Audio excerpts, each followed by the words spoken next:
Udaan in Prep. My name is Pallavi Kumari, and today we will study a poem which has a name, Dust of Snow. So let's see what this poem is all about.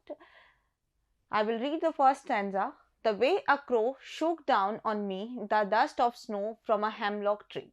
Basically हम इस poem में आगे बढ़े उससे पहले कुछ specific बातें मैं आपको बताना चाहती हूँ. पोएट एक इंसिडेंट समझाने की कोशिश कर रहे हैं और उस इंसिडेंट ने उन्हें क्या लाइफ लेसन दिया वो हमें बताने की कोशिश कर रहे हैं. वो इंसिडेंट उनके साथ क्यों हुआ? Because he was going through a very bad day, जिसमें उन्हें लग रहा था कि अब आज का पूरा दिन तो उनका खराब हो गया है और अब उसमें उन्हें कोई पॉजिटिविटी का होप नजर नहीं आ रहा था. उस मोमेंट में उनके साथ क्या हुआ, वो एक बहुत ज़्यादा स्नो थी. Everywhere it was very snowy area और हर पेड़ पर स्नो जमी हुई थी, जिसकी वजह से उसकी पत्तियां, उसकी डालियां, दे वर ऑल्सो नॉट विजिबल. तो पोएट कहना चाह रहे हैं कि वो ऑलमोस्ट जा रहे थे एंड वहाँ पर एक हेमलॉक ट्री था. हेमलॉक ट्री बेसिकली एक पॉइजनस ट्री होता है. जब पोएट इस पूरे पैराग्राफ में वो क्या कहना चाह रहे हैं, that is what I am trying to convey. तो जब पोएट वहां से निकल रहे होते हैं वो सडनली एक ट्री के नीचे रुकते हैं. That was a hemlock tree. Hemlock tree is basically a poisonous tree. तो वैसे ही पोएट का मूड बहुत ज़्यादा स्पॉइल्ड अप था. उस मोमेंट में पोएट ने जब उस हेमलॉक पॉइजनस ट्री को देखा तो उन्हें लगा कि ये तो वैसे ही एक पॉइजनस ट्री है और उससे उन्हें कोई भी पॉजिटिविटी का होप नहीं था. लेकिन सडनली उन्होंने देखा कि वहां पर उसी हेमलॉक ट्री पे, जो कि एक पॉइजनस ट्री है, एक क्रो बैठा हुआ है on one of its branch. और वो क्रो सडनली पेड़ को थोड़ा हिलाता है, जिसकी वजह से उस पर जमी हुई स्नो पोएट के ऊपर गिरती है.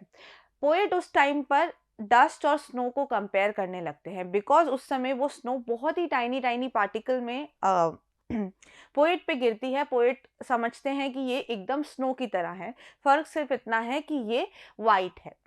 ये कंसेप्ट समझने के बाद, ये थॉट दिमाग में लाने के बाद, अब पोएट क्या कहना चाह रहे हैं, let's try to understand. Has given my heart a change of mood and saved some part of a day I had root.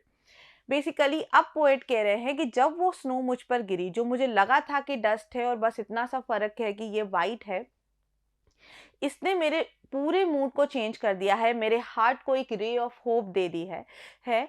और पोएट कहना चाह रहे हैं कि इस इंसिडेंट की वजह से मेरा जो बचा हुआ दिन था वो बच गया, क्योंकि मैं बहुत बड़े बेकार फेज से निकल कर आया था और मुझे लगा था आज का मेरा पूरा दिन बर्बाद है. लेकिन इस इंसिडेंट के बाद मैं समझ पाया हूँ कि कभी कभी कुछ नेगेटिव चीज़ों से भी हमको पॉजिटिविटी मिल सकती है. तो इस पूरी पोएम का अगर हम एसेंस निकाल के बात करने की कोशिश करें तो वो एसेंस ये होगा कि पोएट कन्वे करना चाह रहे हैं कि नेगेटिविटी में भी पॉजिटिविटी हो सकती है. बस बात होती है परसेप्शन की, नज़रिए की. आपको चीज़ों को पॉजिटिवली लेना पड़ेगा. No matter how bad your day was और how bad phase you are going through, you have to take things positively. You have to understand कि अगर आप पॉजिटिव सोचेंगे तो आप सही तरीके से चीज़ें कर पाएंगे. अगर नेगेटिव माइंडसेट में चलेंगे तो आपको अच्छी चीज़ें भी बुरी लगेंगी. वही पोएट कहना चाह रहे हैं कि कैसे उस एक इंसिडेंट ने मेरा पूरा का पूरा मूड चेंज कर दिया और मुझे ये समझाया कि इस नेगेटिविटी में वो हेमलॉक ट्री, जिसको मैं एंटायरली नेगेटिव समझ रहा था,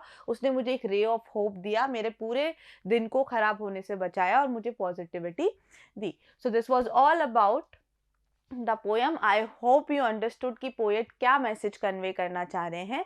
और इंग्लिश परसेप्शन से भी देखा जाए तो मुझे लगता है आपको समझ में आया होगा because the poem was written in a very simple manner. So this was all about the poem. Thank you so much.